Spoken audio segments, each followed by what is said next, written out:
नमस्कार साथियों, मैं आशीष आप सभी का बहुत बहुत स्वागत करता हूं आपके अपने YouTube चैनल हिंदी जगत में। साथियों, हिंदी जगत के नाम से अगर सर्च करते हैं चैनल नहीं मिलता है तो आप हैंडल में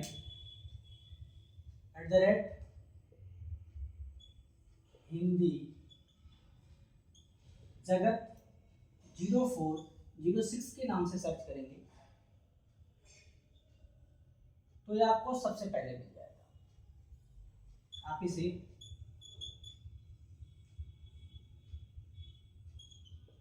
सब्सक्राइब कर लें और अपने दोस्तों मित्रों को भी ये फॉरवर्ड कर दे, शेयर कर दे। ठीक है साथियों, तो चलिए साथियों, आज की जो हमारी कार्यशाला होगी हिंदी की, वो है हिंदी का एक बहुत ही महत्वपूर्ण टॉपिक है।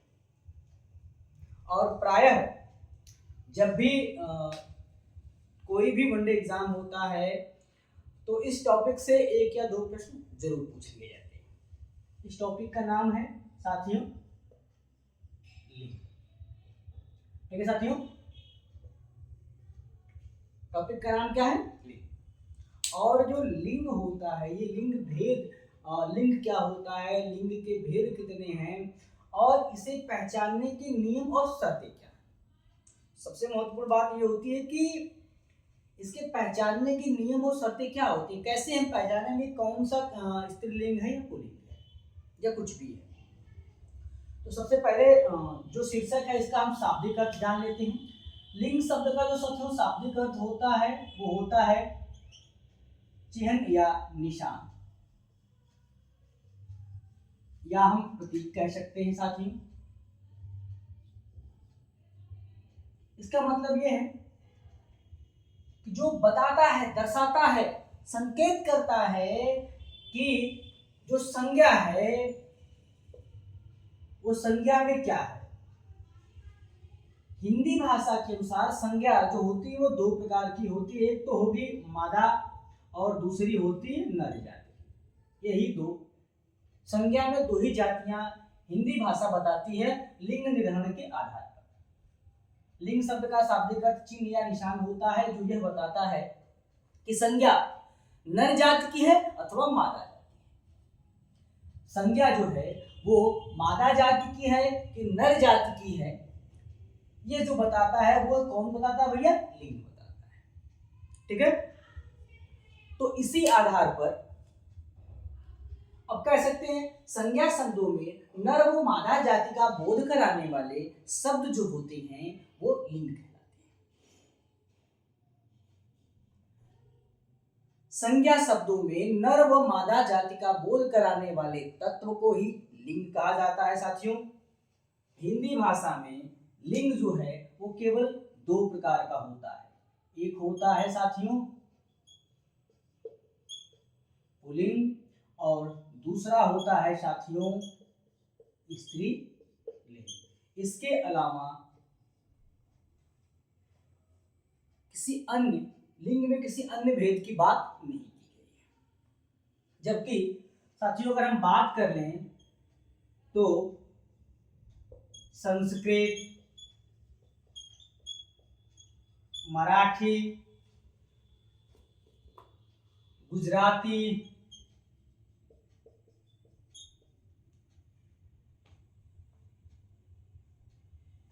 इन भाषाओं में तीन लिंग भेद होते हैं।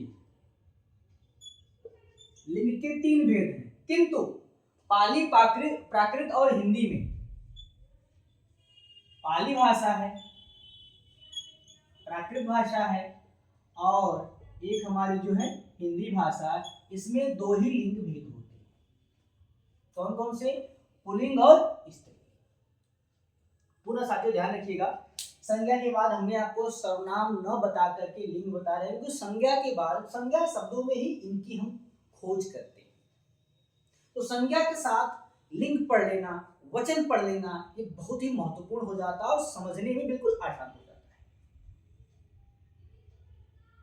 ठीक है साथियों, तो फिर पुनः परिभाषा पर ध्यान देते हैं। पहले शब्द के अर्थ पर ध्यान देते हैं। लिंग शब्द का शाब्दिक अर्थ चिन्ह, निशान या प्रतीक होता है। ये काम क्या करता है? संज्ञा शब्दों में मादा और नर जाति का निर्धारण करता है। तो परिभाषा से कह सकते हैं हम कि संज्ञा शब्दों में नर व मादा जाति का बोध कराने वाले तत्व को ही लिंग कहा जाता है। अगर हम भेद की बात करें तो हिंदी भाषा में लिंग के दो भेद होते हैं, एक पुल्लिंग होता है और एक स्त्रीलिंग होता है। ठीक है साथियों, अब जरा विशेष ध्यान देते हैं कि संस्कृत, मराठी और गुजराती भाषाएं जो है भारत में बोली जाती है उनमें 3 लिंग भेद होता है, और हिंदी से मिलती जुलती जो 2 भाषाएं हैं पाली, प्राकृत और हिंदी, इनमें केवल लिंग भेद की संख्या 2 है साथियों। ठीक है साथियों, ये बात हमेशा ध्यान रखिएगा, अक्सर ये जो प्रश्न होते हैं पूछ लिए जाते हैं कि इन शब्दों में कौन सा लिंग है या क्या लिंग भेद होता है। तो जैसे साथियों मैं आपके सामने अभी लिख दे रहा हूं, एक शब्द लिख रहा हूं दही, आम,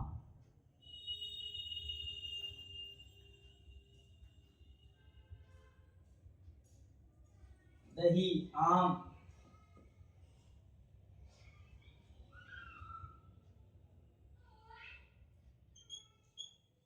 पृथ्वी,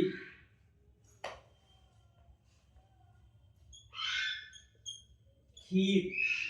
अब साथियों जरा ध्यान दीजिएगा, अगर इन शब्दों में हमें लिंग की पहचान करनी हो तो देखिए कुछ तो नियम और शर्तें होती हैं। नियम और शर्तों के अतिरिक्त क्या करेंगे, हम शब्दों का एक वाक्य बनाने का प्रयास करेंगे। ठीक है, तो हम वाक्य बनाने का प्रयास करेंगे तो उस वाक्य के अंतर्गत जो क्रिया आएगी उस क्रिया के आधार पर कहीं ना कहीं हम लिंग का निर्धारण कर लेते हैं। किंतु साथियों हर बार वाक्य बनाने पर यह काम नहीं होगा।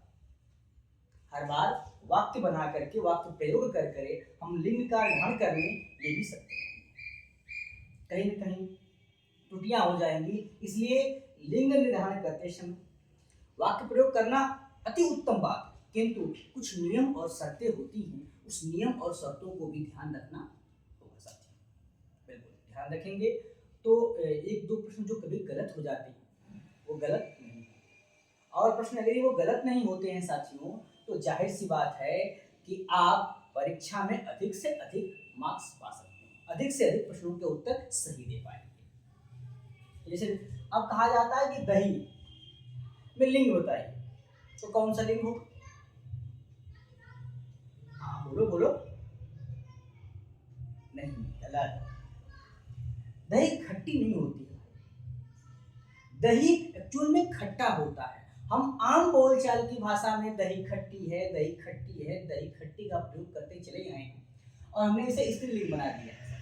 नहीं, दही शब्द जो होता है साथियों पुल्लिंग होता है, दही शब्द पुल्लिंग होता है। आम ये भी पुल्लिंग शब्द है साथियों। पृथ्वी ये स्त्रीलिंग शब्द है साथियों। खीर यह भी स्त्रीलिंग शब्द है साथियों। हम आपको बताएंगे कुछ नियम और शर्तों, जैसे यहाँ दही आप आम भाषा में प्रयोग करते हैं, दही खट्टी होती नहीं, दही खट्टा होता है। शुद्ध वाक्य वाक्य प्रयोग में आ जाएगा। जहाँ तक मुझे जानकारी है 2009 या हाँ शायद 2009 आरओ के एग्जाम में शुद्ध वाक्य में पूछा गया यह प्रश्न है, दही खट्टी है या दही खट्टा है। ठीक है साथियों, दही खट्टा होता है, ध्यान रख लीजिएगा। अगर आपको लग रहा हो अभी भी अटपटा लग रहा हो कि नहीं दही खट्टी होती है साथियों, आप आम बोलचाल की भाषा में जो भी प्रयोग करते हैं, लेकिन एग्जाम में आप दही हमेशा पुल्लिंग शब्द का ही चयन करिएगा, ये आपके लिए उत्तम होगा, अति उत्तम होगा, सही होगा। ठीक है साथियों, आम पुल्लिंग होता है, आम खाया जाता है। पृथ्वी पृथ्वी डोलती है, हिलती है, डोलता हिलता नहीं है, पृथ्वी डोलती है, हिलती है, चलती है। ठीक है, खीर खाई जाती है, खीर पकाई जाती है। तो क्रिया यहाँ बता दे रही है, लेकिन प्रायः क्रिया नहीं बता पाती है। तो कुछ ऐसे शब्द भी हैं, हम उन शब्दों पर भी बातचीत करेंगे। कुछ ऐसे शब्द होते हैं साथियों जो ना तो स्त्रीलिंग के रूप में होते हैं ना पुल्लिंग के रूप में होते हैं। वे शब्द जो होते हैं उन शब्दों में स्त्रीलिंग पुल्लिंग बताने के लिए नर या मादा शब्द का इस्तेमाल करना पड़ता है, प्रयोग करना पड़ता है साथियों। तो साथियों हम उन शब्दों पर भी ध्यान देंगे। चलिए हमारे लिंग भेद के बारे में जानते हैं। लिंग के भेद, पुनः लिंग के कितने भेद हैं साथियों? 2 भेद होते हैं, एक होता है पुल्लिंग और दूसरा होता है साथियों स्त्रीलिंग। अब जरा इनके बारे में हम जानेंगे ये होता क्या है। साथियों ध्यान दीजिएगा, जिस संज्ञा शब्द से, जिन संज्ञा शब्द से नर जाति अथवा पुरुष जाति का बोध होता है, जिस संज्ञा शब्द से या संज्ञा के जिस रूप से नर अथवा पुरुष जाति का बोध होता है, बोध हो साथियों, उसे हम पुल्लिंग कहते हैं। जिस संज्ञा शब्द से नर अथवा पुरुष जाति का बोध हो उसे हम पुल्लिंग कहते हैं, और जिस संज्ञा शब्द से मादा अथवा स्त्री जाति के होने का बोध हो साथियों, उसे हम स्त्रीलिंग कहते हैं साथियों। जैसे अभी हमने यहाँ पर लिख दिया, एक शब्द लिख दिया राम, तो आप सीधे सीधे जानते हैं राम पुल्लिंग है और सीता स्त्रीलिंग शब्द है। राम पुल्लिंग है और सीता स्त्रीलिंग शब्द है साथियों। ठीक है, तो जिस संज्ञा शब्द से नर अथवा मादा जाति के, नर अथवा पुरुष जाति के होने का बोध होगा उसे पुल्लिंग कहते हैं साथियों। और जिस संज्ञा शब्द से मादा अथवा स्त्री जाति के होने का बोध होता है उसे हम क्या कहते हैं साथियों? हाँ बिल्कुल सर, उसे हम स्त्रीलिंग कहते हैं साथियों। जैसे अभी हम नाम में तो आसानी से, जैसे हमने यहाँ पे गेहूं लिख दिया, गेहूं, यहाँ लिख दिया मकई। गेहूं शब्द जो होता है साथियों पुल्लिंग होता है, और मकई शब्द जो होता है वो स्त्रीलिंग होता है। कहीं न कहीं इनकी बनावट के आधार पर भी हम साथियों पहचान लेते हैं। जैसे ईकारांत शब्द जो होते हैं, अक्सर जिनके लास्ट में ई होता है, अक्सर शब्द जो होते हैं वो स्त्रीलिंग होते हैं। आकारांत शब्द भी अक्सर स्त्रीलिंग होते हैं, इनके लास्ट में आ आता है, जैसे रमा, श्यामा, सीता, गीता। ठीक है साथियों, लेकिन ऐसा नहीं है कि सभी शब्द। अकारांत शब्द जो होते हैं साथियों, अक्सर जिनके लास्ट में अ होता है, राम अ लगा हुआ है, तो ये पुल्लिंग होते हैं, लेकिन ऐसा नहीं है कि हमेशा ये पुल्लिंग ही होते। ठीक है साथियों, तो इन पर भी हम बात करेंगे, इनकी विशेषताओं पे, नियम शर्तों पर बात करेंगे कि कैसे हम पहचानेंगे कि यह पुल्लिंग है अथवा स्त्रीलिंग है। स्त्रीलिंग है तो क्यों है, पुल्लिंग है तो क्यों है। तो साथियों आज की ये कार्यशाला यही हम समाप्त करते हैं। कल से पुल्लिंग के विषय में और उनके नियम और शर्तों के विषय में पढ़ा जाएगा कि पुल्लिंग शब्द पहचानने के क्या क्या नियम हैं, क्या क्या शर्तें हैं, स्त्रीलिंग पहचानने के क्या क्या नियम हैं और क्या क्या शर्तें हैं। साथियों आशा रखते हैं आपको पसंद आया होगा, और आप सभी से गुजारिश है कि अधिक से अधिक चैनल को शेयर करें, सब्सक्राइब करें, लाइक करें। धन्यवाद। जय हिंद, जय भारत।